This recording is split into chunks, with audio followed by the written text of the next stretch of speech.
Hello muruset! Tällä kertaa mä teen teille meikkituto-videon. Mä just tällä viikolla laitoin kyselyboxia siitä, että mitä te haluaisitte nähdä, ja meikkituto oli todella pyydetty, joten nyt mä näytän sen teille. Aloitetaan ihan ekaksi sillä, että mitä mä käytän joka ilta ja aamu, että mun kasvot näyttää tältä. Mä tosiaan pesen mun kasvot joka aamu ja ilta tällä CeraVen Foaming Cleanserilla. Tää on tää... tää ei nyt tarkenna, mutta tää on for oily skin. For normal to oily skin. Tää on ihan superhyvä. Sitten kasvorasvana mä käytän tällaista Anuan Heart Sleeve 70% tällaista. Ja tällä saa kyllä ihan superkivan tällaisen glown. Koska tällä hetkellä mulla ei ole mitään muuta kuin nää. Ja näitä mä oikeastaan normaalisti vaan käytän. Et jos mä en jaksa tehdä meikkiä, niin mä käytän näitä. Ja tämän videon tarkoitus on näyttää semmonen meikki, että jos mä haluun joku päivä silleen oikeesti meikata, että päivinä, jolloin en jaksa, mä laitan vaan bronzeria ja poskipunaa tai en mitään. Joten tää on nyt enemmän tällainen, että jos mä haluan oikeesti tehdä meikin, niin näillä tuotteilla mä teen sen. Ihan ekaksi mä aloitan tällä Kaijan BB Stickillä. Ja tää taitaa olla sävyssä 10C. Tätä mä töpöttelen tänne silmien alle näin. Ja näin. Tää on aika vaaleeta, mutta tää on oikeasti tosi hyvä, jos haluaa oikeasti peittää. Sitten mulla on tuo vähän joku pikku ihottuma, niin se pois. Ja sit just jos on jotain punotusta, niin tällä vähän töpöttelee. Sitten mä blendaan nää silmäalustat ihan vaan sormella. Koska musta tuntuu, että silloin niin tulee paras lopputulos. Että jos mä käyttäisin nyt vaikka tätä, mikä tää on, brush. Jos mä käyttäisin nyt sivellintä, niin musta tuntuu, että se sivellin ottaa niin paljon sitä niin kuin tuotetta itsessään. Niin mun mielestä tähän on sika hyvä, kun käyttää sormea ja se oikein tolle imeytyy tonne. Tulee niin hyvä lopputulos jotenkin. Eikä yhtään liian vaalea. Ehkä vähän vielä näyttää siltä, mutta se näyttää sitten, kun laittaa muita juttuja naamaan, niin paremmalta. Okei, sit seuraavaksi mun ihan lempituote, jos mä oikeesti haluan tehdä kivan meikin, niin on nää Dewy Drops, siis ihan luottotuote. Ai että, ja mulla on tää sävyssä 30W.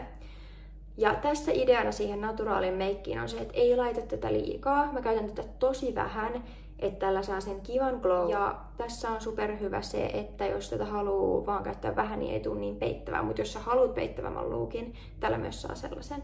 Mut mun idea on nyt vaan laittaa tosi pikkusesti tätä. Nytkin saattaa olla, että tuli vähän liikaa. Mut sit mä blendaan tän ihan vaan perussiveltimellä.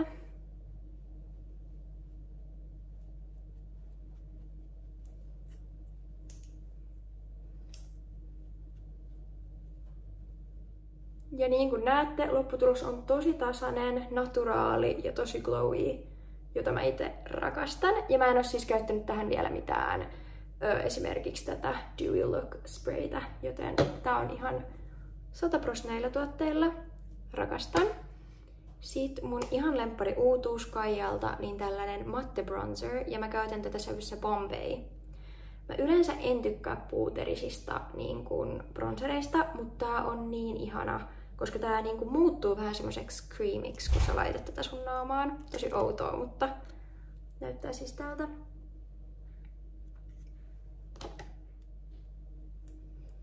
Sitten mä tykkään laittaa tätä otsaan ja tänne niin kuin posken ylös vaan tänne.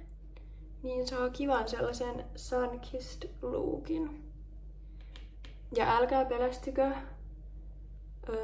tää ei jää näin ruskeaksi, koska mä laitan niin paljon setting sprayta.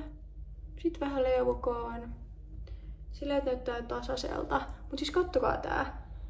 Ei niinku tuu yhtään semmoista puuterin jämäjälkeä tai semmoista tiettyä viivaa, mistä sitä on laittanut, kun tää levittyy niin hyvin. Sitten mä laitan ihan vähän tätä Kaijan Blush Stickia Very Smoothie värissä. Ihan tosi vähän vaan silleen tälle alueelle. Mä en halua hirveästi poskipunaa. Ja siis tää blendaa täydellisesti tän bronzerin kanssa. Ja siis kaikista tärkein siihen naturaalin lopputulokseen on mun mielestä tää Cayenne That Dewy Look. Miksi tää ei tarkennu? Noin. Ja tätä laitetaan kunnolla. Eli kun mä sanon kunnolla, I mean it. Mutta nyt peitän mun tukkaa, ettei se menisi ihan tähän.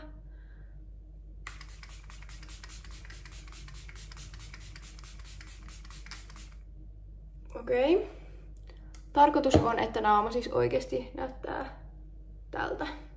Ja sitten vaan odotellaan, että se jäävettyy. Ja tässä finished look. Ja tähän voi sitten, jos haluaa, niin tehdä huulet lisäksi, mutta mä en nyt ajatellut tehdä. Ja tästä vielä läheltä, miltä näyttää. Tosi tasainen ja mun mielestä kiva. Tää on mulle itselle ehkä väliä heavy arkimeikiksi, mutta mun mielestä tosi naturaali. Ja nyt ihon väri on tasainen ja kaikkea, niin tää on kyllä kiva. Kiva, jos katsoit tämän videon ja toivottavasti tykkäsit. Ja jos haluat nähdä lisää tällaisia, niin tilaa mun kanava ja nähdään seuraavassa videossa.